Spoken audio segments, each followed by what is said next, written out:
こん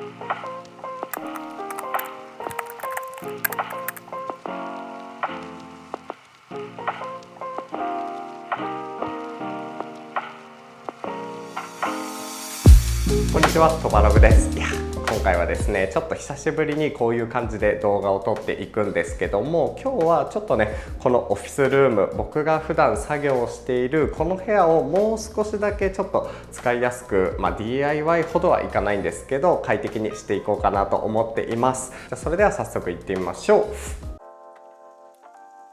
はい、というわけで現状の部屋はこんな感じですね。だいたい7畳ぐらいなんですかね。収納とかもあるんであれなんですけど、だいたい8畳7畳ぐらいの部屋に今こんな感じで、作業部屋を作っているっていうわけです。で今ね、作業としては基本的に動画を作るっていうよりかは、コンセプトを考えるというか、今回ね、トバログ今10年ぐらいやっていて10年目なんですけど、その節目っていうところで今はこんな感じでいろいろね、MacBook とかを使いながら構想を練っているっていうスタイルですね。奥にはね、いつも使っているメタクエスト3があったり、細かいねスピーカーが置いてあったりしています。普段のね作業でいうと全然ね、この広さで問題なくて、本当に画面はメタクエスト3でできるし、ちょっとした作業だったらこういう感じで MacBook と一緒にやったりするんですけど、肝心のね動画撮影ってなるとちょっとだけ狭いんですよね。例えば動画撮影するときはちょっとここにアームがあるんですけど、こういうねアームにカメラを固定して、ち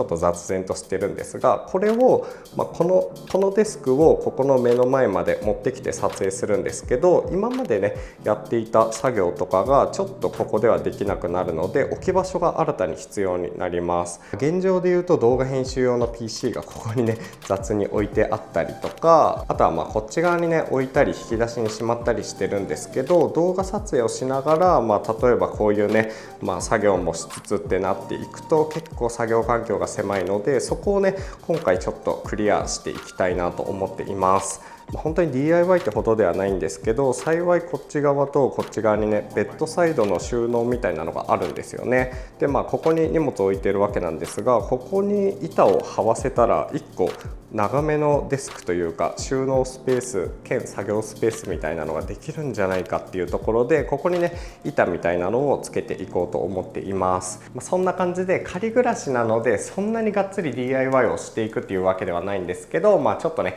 板を買ってみたりとか、壁に絵を飾ってみたりとか、そういうのをねこれからしていこうと思います。じゃあまずは早速板をね調達しに行ってきます。はい、というわけでオーストラリアの大きなホームセンターにやってきました。ここはねバンニングスっていうところで本当にめちゃくちゃ大きいです。日本でいうスーパービバホームみたいな感じなんですけど、それよりもさらに大きなね、なんかホームセンターのテーマパークみたいな感じですね。それでは早速探していってきましょう。駐車場に止まってる車からしてめちゃくちゃでかいです。店内はこんな感じで先が見えないぐらいめっちゃ広々としています。コストコのホームセンター版っていう感じですかね。というわけで木材エリア、この中から自分に合ったデスク板を選んでいきます。これがめちゃくちゃ良さそうな感じですね。パインパネル 2200×600 のかなり大きめなパイン材の板です。価格も88ドルっていう感じでかなり手頃なので、これだな。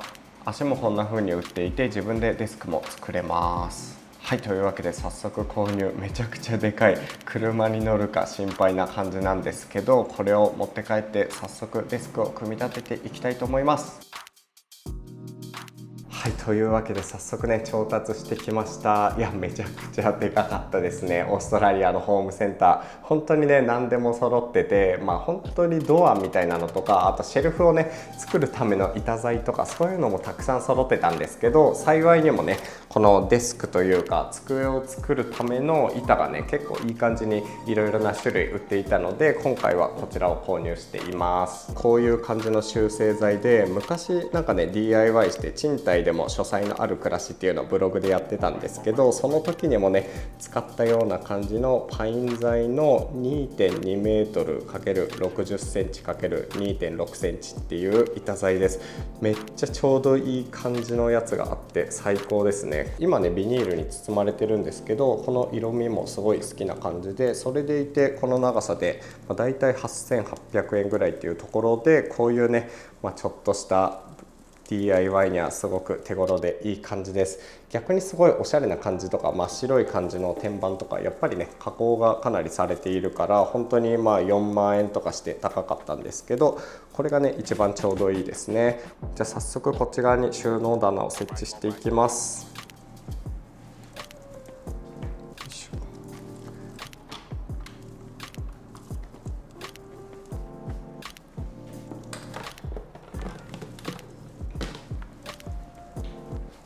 早速開封していきます。ちゃんとこれ一枚一枚なんかこういうビニールで覆われてるのすごいですね。日本だったら結構サクッとこれ普通の木材ごと重ねられてると思うんですけど、よいしょ。いい感じだわ。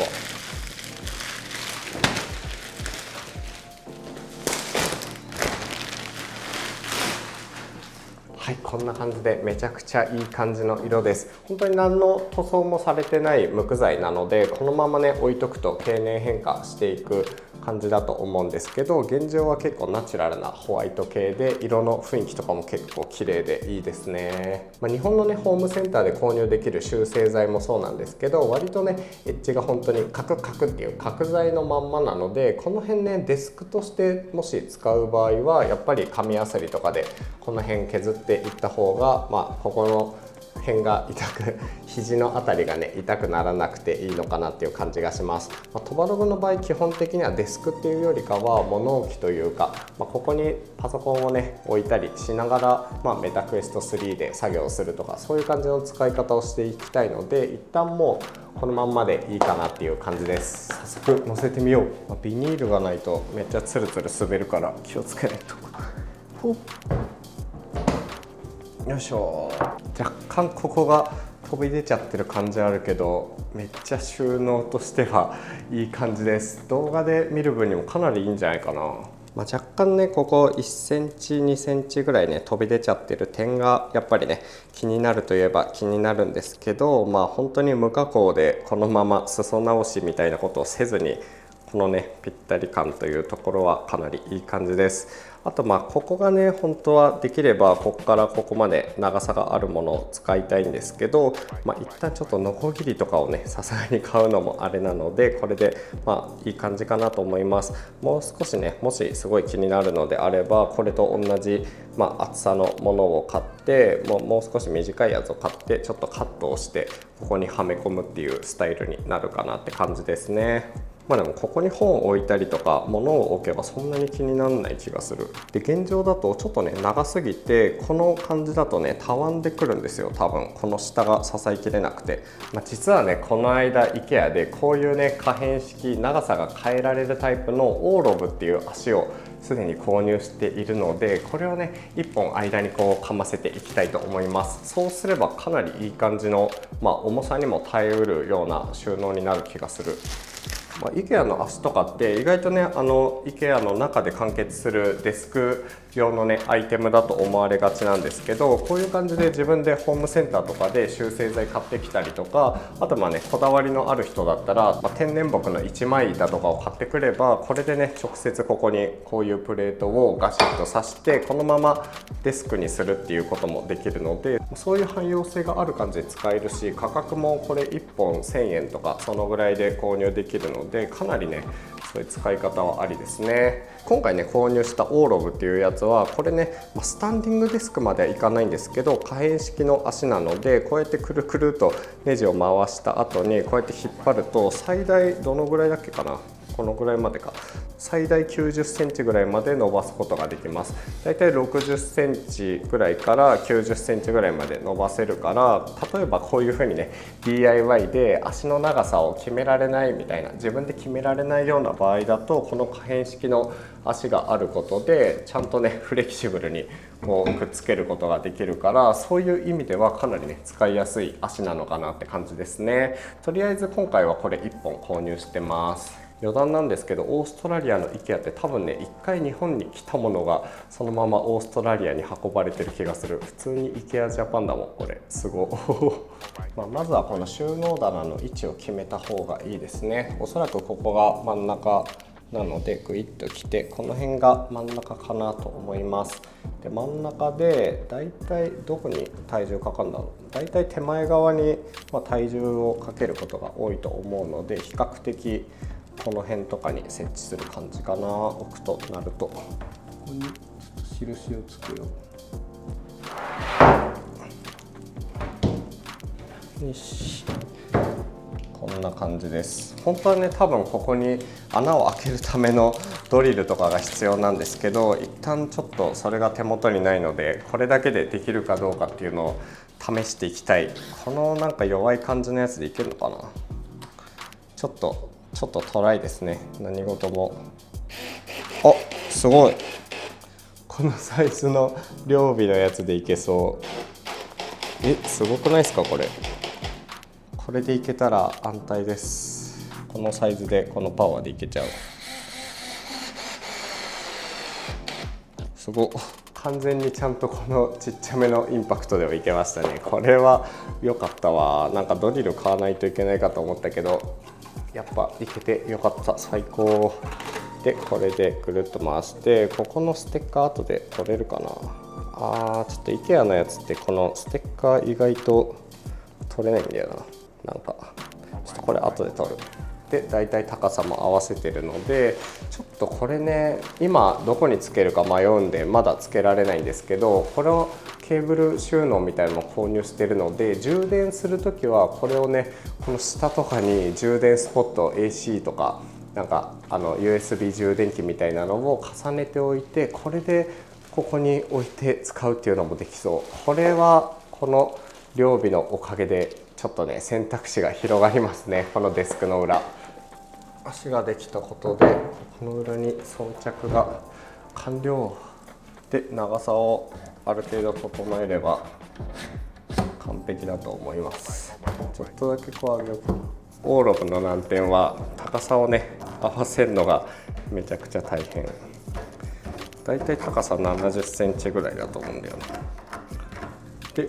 もう全然たわまない。